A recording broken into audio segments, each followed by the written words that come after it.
So in this realtor.com tutorial video, I am going to be showing you guys how to view multifamily homes that are being listed for sale or rent here on the realtor.com application. So the first thing you have to do is open up the realtor.com app. Once that is done, select an area of your choice. So for this demonstration, I have Las Vegas, Nevada in front of me. Once your area is selected, go to the top left and then press on filters. Under property type, press on any. And as you can tell, there's a whole bunch of different property types that are selected. If you're looking for multifamily homes in this case, simply just uncheck everything that is not a multifamily home. Make sure that is selected right there. Then go to the bottom, press on apply.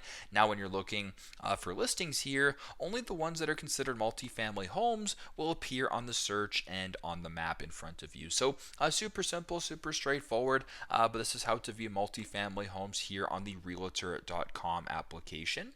Thanks again for watching, and I hope this video helps.